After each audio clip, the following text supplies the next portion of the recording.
자, 우리 계속합시다. 종교개혁자들은 사실은 이 직접적 선교에 관여할 힘이 없었다라고 우리는 이제 평가를 내릴 수밖에 없어요. 그래서 이 그 개혁자들이 바른 교회를 세우는 것은 어떤 면에서 저는 이런 생각이 들어요. 바른 선교를 할 수 있는 어떤 베이스를 깔았다라고 생각합니다. 그냥 베이스를 깔아놔서, 왜냐하면 자꾸 잘못된 교회를 세우는 것보다 바른 교회를 세울 수 있는 어떤 베이스를 깐 것으로만 그들이 했던 역할이 아니었을까 하는 그런 생각이 들거든요. 거기에 대해서 뭐 여러 가지 토론이 있겠지만 여러분들 나름대로 연구를 해보시면 좋겠어요. 그럼에도 불구하고 이때 계속해서 선교했던 사람도 있죠. 누구냐면 제세례파입니다. 아나바프티스트. 제세례파는 교구 구역에 구애되지 않고 독일 전 지역과 인근 나라들을 선교 지역으로 간구하게 됩니다. 그 설교자들이 선발되어 조직적으로 유럽 여러 곳으로 파송되죠. 제세례파 전도자들은 마태와 마가복음의 대위임령이 모든 신자에게 해당된다고 본 첫 번째 사람이었다는 것입니다. 제세례파가 대위임령과 명령을 동의하는 데 방해 종교개혁자들이 동의하지 않은 한 가지 이유가 있어요. 이제 이게 제세례파와 종교개혁자들의 좀 차이라고 볼 수가 있죠. 그럼 종교개혁자들은 가톨릭 교회가 참된 교회의 모습을 가진다는 점을 부인하지는 않았어요. 왜냐하면 지금도 가톨릭 사대가 거행한 세례, 영세라고 그러죠. 유효하게 인정해요. 그러니까 지금도 가톨릭에 다니다 왔습니다. 그런데 영세 받았습니다. 그러면 그래요? 그럼 세례 받은 걸로 인정하고 입교하겠습니다. 이렇게 하거든요. 그러니까 이 개혁자들의 관심은 교회 개혁이었지, 원래 가톨릭 교회를 대체하는 교회를 세우는 것이 아니었다는 겁니다. 그런데 이 제세례파라는 그 당시에 어떤 기독교 형태조차도 거부했죠. 가톨릭과 또 개혁파 지도자들, 통치자를 포함한 전 세계가 이교도들이다 라고 생각했다는 겁니다. 그래서 기독교 개혁주의자는 다 배교자다 이렇게 생각했어요. 하나님의 그들이 주장했던 진리들을 거부했고, 가톨릭과 개신교는 인간을 미혹해서 거짓 종교를 소개했다고 생각해서 유럽은 전체가 다 선교지다라고 생각했어요. 제세례파의 계획은 기존 교회 개혁이 아니라 진정한 초대교회 신자 기독교 공동체가 회복되는 거였다는 겁니다. 그들에게는 기독교 유럽에서의 선교와 비기독교에 대한 선교 사이는 차이가 없어요. 그러니까 기독교 국가 다 필요 없어요. 그거 다 가짜예요. 다 거짓이에요. 근데 종교개혁자들은 그런 관점에는 동의하지 않았다는 겁니다. 그러나 이 종교개혁 세기 동안 가혹한 박해를 받은 후 이들조차 선교보다 유지에 집중하기 시작했죠. 오히려 이 시기에 로마 가톨릭이 전반적으로 퍼져있던 유럽 국가들이 세계 광활한 7대양을 항해하면서 정치적으로 또 종교적으로 영향력을 확장해 나가면서 끝나버리게 되죠. 로마 가톨릭은 이 시대 역사적으로 그 유래를 찾아보기 힘들 정도로 전 세계적인 선교 운동을 활발하게 펼쳐나가게 됩니다. 또 이전 어느 시기보다 그리스도인의 선교적 의무가 매우 크다는 인식이 높아졌어요.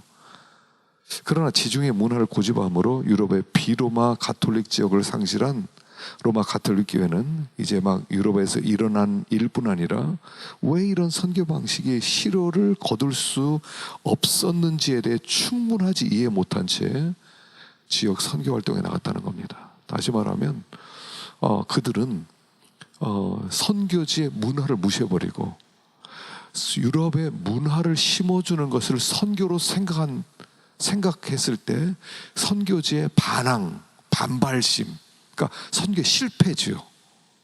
선교지의 실패를 그들이 다시 한번 왜 그랬을까를 생각하지 않고 선교했다는 것이죠. 그게 이제 그들의 큰 문제였죠. 자, 우리가 이제 이 이제 여기 네 가지를 생각하면서 하나 짚고 넘어가야 될 부분이 있어요. 자, 각 기수가 끝날 때쯤에는 융성하게 됩니다. 부흥기가 옵니다. 그리고 항상 재앙에 따라요. 왜 그랬냐는 겁니다.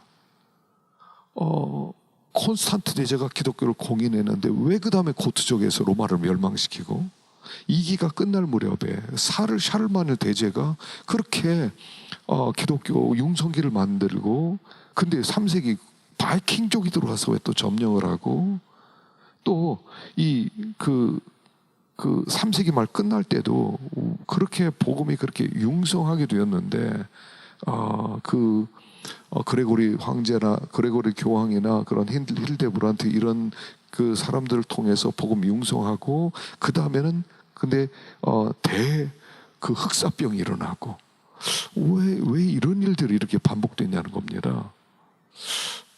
그거는 자, 하나님이 부흥하게 했을 때는 이제 우리 제 5기 땅끝까지 선교회에서도 그렇지 않을까 생각. 지금 우리나라는 전례 없는 엄청난 부흥을 맛보고 있습니다. 사실은 이런 부흥이 없어요. 그런데 코로나가 들어와요. 코로나 이전과 이후가 달라진다고 그러죠. 지금 이 코로나가 얼마나 심각하냐면 그 흑사병과 같은 정도의 충격으로 사람들이 왔다는 거죠. 왜 이런 재앙들이 끝부분에 복음이 전파되고, 복음의 융성기가 오고 재앙이 오고, 복음이 선포되고 융성기가 되고 왜 재앙이 오고, 이 시스템이 왜 이 사이클이 왜 계속 반복됐냐는 거예요. 그거는 하나님이 그들에게 준 축복을 나눠야 되는데 나누지 않았기 때문이라는 거예요. 복음을 주신 목적은요, 나눔이에요. 그 복을 나만 누리라는 게 아니죠.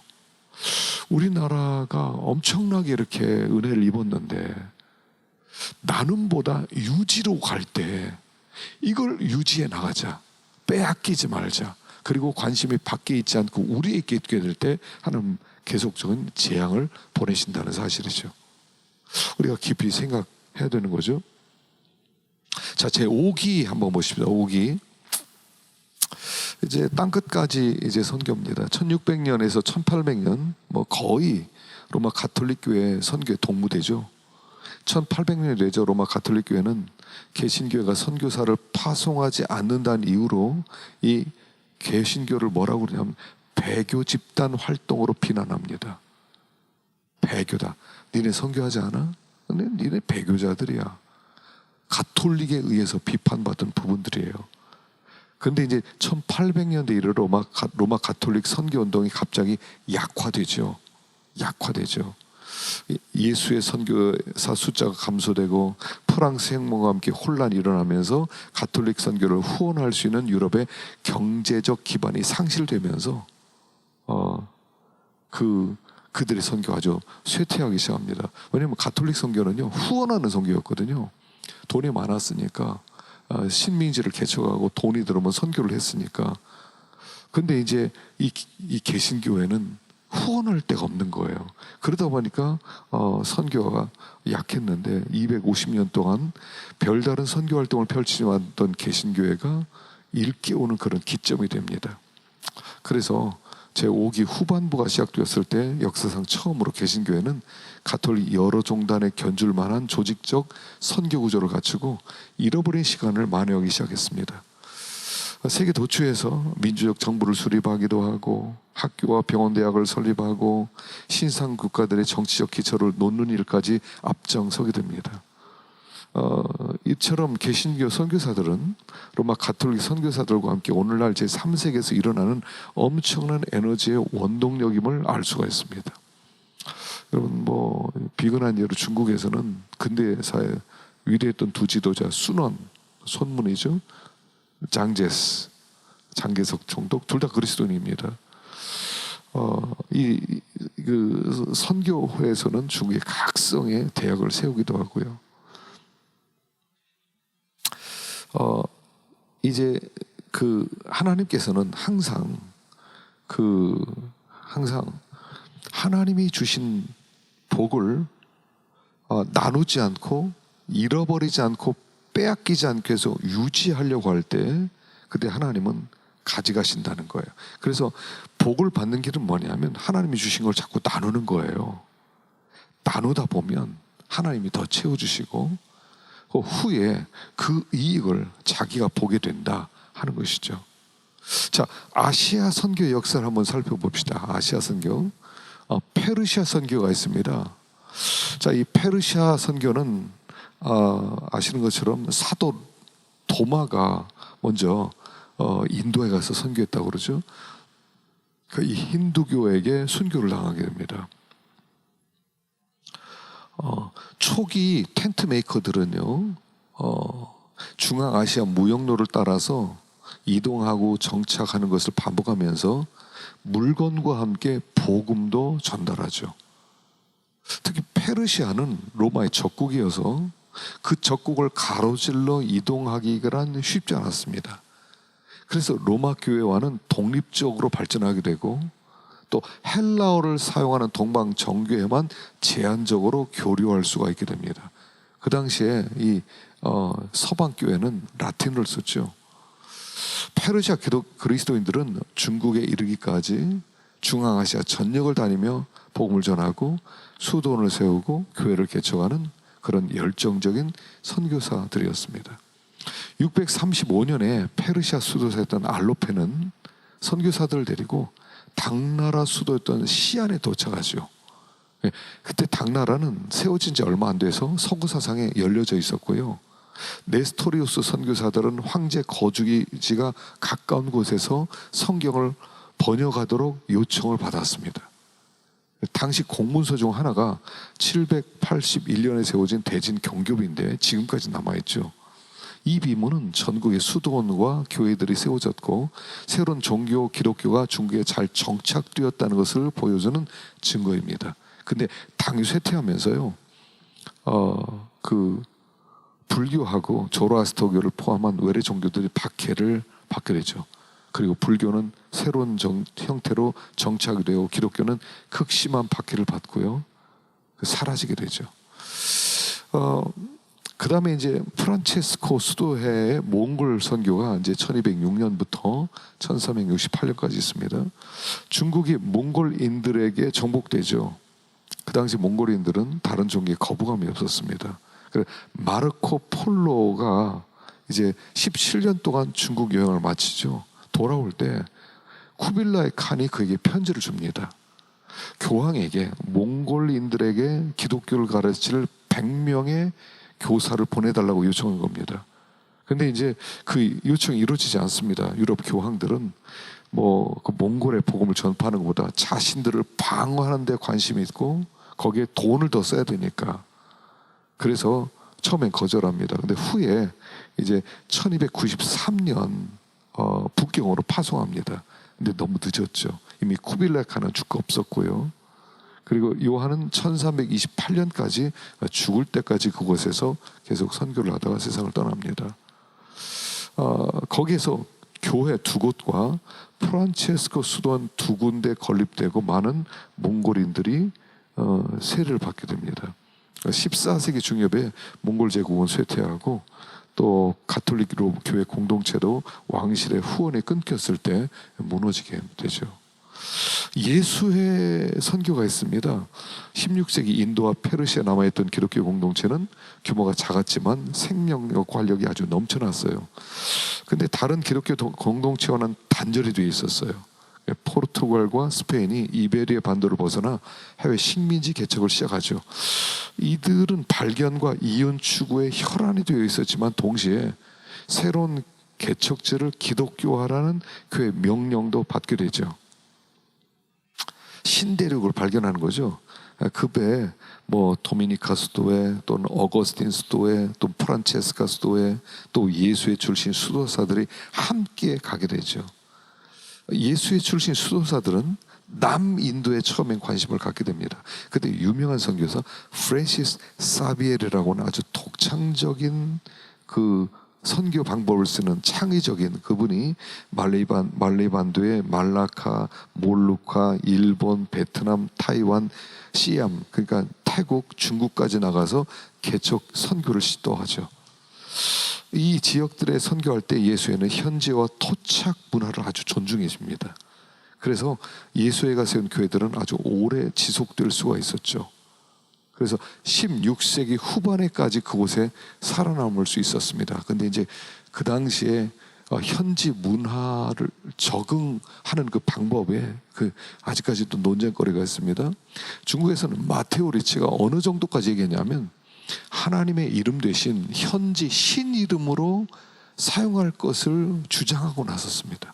그리고 제사는 우상 숭배가 아니라 5계명 지키는 것으로 해석해서 중국 청교도들은 위패를 모시고 제사 드릴 수 있도록 허락해 주기도 합니다. 근데 다른 예수의 말고 선교종단 수도자들은 동의하지 않죠. 인도에서는 로베르토 노빌이라고 하는 그 사람이 힌두교 탁발승이라고 자기를 소개하고 세상의 모든 안락을 포기한 사람이라고 하고 인도 사람으로 살게 됩니다. 그래서 많은 사람들의 관심을 끌게 됐는데, 과연 그게 기독교냐? 그래서 이제 충돌을 빚기도 하죠. 베트남에서 사역했던 사람은 예수의 출신 알렉산더 드 로즈라는 사람이 있었어요. 그는 자신의 8일 교리문답을 현지 유교, 불교, 도교를 믿는 사람들이 제기하는 특정 질문에 맞게 개정해서 사용하기도 합니다. 이런 선교적 접근법이 토착 문화를 이해하는 가운데 현 문화와 관심을 불필요하게 거스르는 방식을 피해 가톨릭의 가르침을 제시하려는 노력의 일환이었다는 것입니다. 네, 이제 후에 이게 과연 이것이 옳은 것이냐에 대한 논쟁거리가 되죠. 자, 다음에 개신교 선교가 있습니다. 개신교 선교서는 1706년에 덴마크의 독일 선교회가 첫 번째 선교사로 바돌로무 지겐발크와 하인리 플리차오를 인도로 파송하면서 비로소 시작됩니다. 근데 이 사역은 그렇게 주목만 할 만한 선교 활동으로 자리 잡지를 못해요. 왜냐하면 후원을 받지 못해서. 그래서 그 가톨릭 교회와 여러 면에서 개신교 선교사들은 좀 달랐죠. 이들이 가서 뭘 했냐면, 항상 개신교 선교사들은요, 성경 번역하려고 애를 쓰게 됩니다. 그래서 1725년에서 1920년 사이 개신교 선교사들이 성경 전체를 약 50개 아시아 언어로 번역하게 됩니다. 신약만도 14개 다른 언어로 번역하죠. 개신교 선교사들은 교육에 관심을 많이 두었어요. 그래서 전 아시아에 걸쳐서 19세기 중엽에 이르기까지 아시아에서 근대 대학 운동의 기초를 닦아놓고 의료 사업 분야에서 개척자적인 진보를 이루게 되죠. 근데 이제 아시아 개신교 선교사역의 중요한 쟁점 중에 하나는, 과연 아시아인들에게 서구 지식과 문화가 필요했느냐, 아니면 성경과 기본적 교육만 필요했느냐 하는 점입니다. 많은 선교사님들이 복음 메시지를 제국적 서구의 전제와 서구 문화의 진보에 대한 우월감으로 포장을 해서 전달했다는 그런 비방을 많이 듣게 됩니다. 그리고 교육도요, 서구식 학과목과 지식을 가르쳐서 서구식 교육을 강요했다는 거. 또 어떤 선교사들은 또 자립, 자치, 자전내, 삼자 원리를 지나치게 강조해서 외부 지원이 필요한 고등교육과 기관 육성에는 관심을 또 쓰지도 않은 그런 경우도 많이 나오기도 하고요. 2차 세계대전 이후 여러 식민지들이 독립을 쟁취하면서 그 지역에 개신교회들이 설립되기 시작하고 아주 빠른 성장을 이루게 되죠. 그리고 서구의 지배력이 감소하고 아시아 기독교가 성장하기 시작된 것은 사실 얼마 안 됐다는 것입니다. 다섯 번째, 아시아 교회에 대한 선교. 서구 제국주의와 일본 식민주의 시대를 지나서 기독교는 아시아 각 지역에서 엄청난 기세로 성장하고 있는 중이죠. 강력한 국교가 있는 나라들, 이라크, 이란, 사우디아라비아, 타이, 방글라데시, 이스라엘, 그런 곳에서만 교회 성장이 더디거나 쇠퇴하고요. 그러나 대부분 아시아 국가에서는 그 아시아 그리스도인들의 노력을 통해 기독교가 지속적으로 성장하고 있습니다. 인도에서의 교회 성장은 많은 경우 자국 내에서 서로 다른 문화권을 넘어 살아가는 약 2만 명이 넘는 인도 선교사들이 사역에서 기인합니다. 인도 또는 한국, 말레이시아, 대만, 중국, 싱가포르 등지에서 파송받은 선교사들의 사역으로 지금 네팔, 캄보디아, 베트남, 라오스 같은 나라에서 기독교는 어느 때보다도 강력하게 성장하고 있죠. 그리고 많은 아시아인들이 무역업, 노동 혹은 제조 분야에 종사하게 되면서 사업과 함께 교회직 개척도 하는 분들도 많이 있다는 겁니다. 그래서 가장 본이 되는 나라가 우리가 중국과 한국이다 하는 겁니다. 그래서 중국과 한국의 기독교 성장은 역사상 가장 급속한 성장의 예라고 하고 있죠. 오늘날 선교는 지나간 기독교 선교의 초기 700년 동안 일어난 것과 반대 현상이 나타나는 겁니다. 중국 그리스도인들이 육로나 해로를 통해 복음을 다시 서쪽으로 전파하는 백 투 예루살렘 운동을 하는, 그래서 중국으로 복음을 전해주었던 아시아 기독교 선교 운동의 반전으로 이 중국에 있는 이제 신자들이 복음을 이제 이 서진 운동 뭐 이렇게 하고 있다 하는 것입니다. 마지막으로 이제 번역의 역사들을 한번 잠깐 보도록 하겠습니다. 수돈 운동, 보존과 번역의 공동체였다는 겁니다. 4세기에서부터 18세기 대부분의 선교사는 수도사였습니다. 베네딕트 수도회, 네스토리우스 운동, 정교회 수도사들, 프란체스코 수도회, 도미니칸 수도회, 예수의 선교사들이 일어난 선교를 계속 감당해 갔습니다. 그 12세기에 시토의 수도사들은 사회를 떠나 광야의 땅을 개간하죠. 이들은 새로운 농업 경영 방법을 고안하고 유럽에서 최대 양모 생산지가 되어서 방직 사업을 위한 원 재료를 공급해 주기도 하고, 또 수도는 신앙과 학문과 기술 진보의 센터가 되기도 했다는 것입니다. 네스토리우스들은 5세기부터 13세기까지 번창했는데 중앙아시아를 가로질러서 인도에서 중국까지 이동해 나갑니다. 이들의 선교운동은 열매가 아직 남아있지 않아서 많이 알려지지 않았지만 이들은 많은 민족들에게 문자를 소개해주기도 하고 학문을 가르쳐주기도 했다는 것입니다. 동방교회에서 온 정교회 수도사들도 같은 선교 사역을 감당하죠. 울필라 사페에게 있던 4세기 다니부강 북쪽으로 나가 문자가 없던 부족을 위해 문자를 만들어주고 북부 유럽 언어를 문자로 고안해준 최초의 선교사입니다. 자기가 고트족 언어를 만들어줘요. 그리고 고트족 성경을 번역했는데 그가 만들었던 이 성경은 바티칸 사본과 신의 사본보다 더 오래된 거라는 거예요. 그러니까 그가 만들었던 이 언어는 아마 그 외국으로 성경이 번역된 두 번째 아니면 세 번째였을 것이다까지 평가되고 있습니다. 패트릭 선교사가 있죠. 영국에서 아일랜드로 온, 영국 로마 제국 영내 기독교 가문에서 그는 태어났습니다. 근데 10대 소년일 때 아일랜드의 그 해적대가 침입해서 패트릭과 많은 청년들을 끌고 와서 노래를 팔려합니다.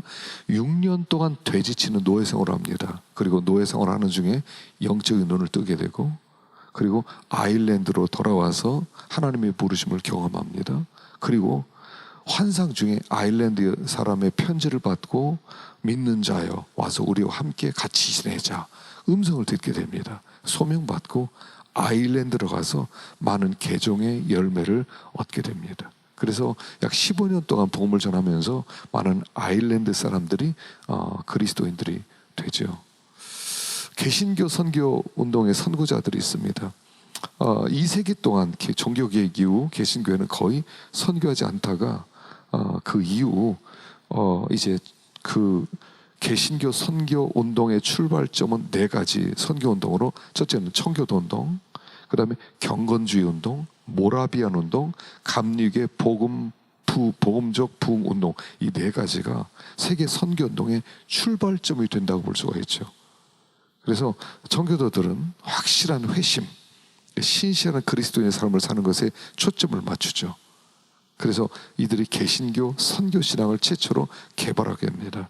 그래서 해외 선교를 주장했던 두 사람, 유명한 리차드 백스터와 존 엘리엇이죠. 존 엘리엇은 뉴질랜드, 잉글랜드 지역의 미국 원주민 인디언들에게 복음을 전하는 선교사가 되기도 하고요. 경건주의 운동이죠. 야곱 슈페너죠. 자신이 맡은 교구 신자 대부분의 영적 상태가 한탄할 만한 상태가 있음을 보고 그들을 초대해서 설교에 토의하고 말씀을 공부하고 기도하는 소그룹 운동을 시작하죠. 그래서 경건주의 운동은 이들을 비방하는 말이죠. 저것들 경건주의자들이야 이렇게. 그래서 이제 그 사람이 이제 시작하고 후계자였던 헤르만 프랑키라는 그 유명한 사람이 지도자가 되죠. 그래서 그가 이제 복음을 전하고 이제 가난한 사람들을 위하여 학교를 설립하기도 하고, 그 당시에 이제 가난한 사람을 위한 학교를 설립했다. 상상할 수 없는 일인데 그런 일을 시작했다는 겁니다. 종교개혁 이전의 보헤미아 후스파 운동의 경건주의 운동에 뿌리를 두고 온 것이 모라비안이죠. 그래서 기독교 역사상 가장 주목할 만한 선교운동, 100년 동안 매일 24시간 연속 기도운동을 해서 영적으로 무장되어 있었고요. 교인 14명이 생기면 한 명은 선교사로 보내는 거죠. 그것도 제일 힘든 지역으로. 또 존 웨슬리를 대표적 지도자로 하는 영국 감리교의 복음적 부운동, 그래서 북아메리카의 제1차 대각성 운동에 의해 주도되기도 하였고요. 이제 드디어 개신교의 선교의 아버지라고 불리는 윌리엄 캐리가 1792년에 침례교 선교회를 조직하죠. 그리고 1793년 인도로 떠나게 됩니다. 그리고 이제 그가 복음을 증거하게 됨으로 말미암아 정말 본격적인 그런 선교를 하게 되죠. 개신교 선교운동의 결과가 몇 가지 있습니다. 교육기관을 주로 설립했고요. 의료 선교를 도입했고, 소외되고 억압받는 자들을 어루만지고 여자들을 대우해주고, 이런 결과들을 해서 새로운 변혁이 일어나고 있습니다. 자, 이런 사역들은 지금도 계속되고 있습니다. 기독교 선교운동은 모든 대륙에 극적이고 긍정적인 영향을 미쳤고, 이제는 이전보다 더 크고 놀라운 방법으로 그 영향력을 끼치고 있다는 겁니다. 하나님은 한 번도 쉬지 않으셨다는 것이에요.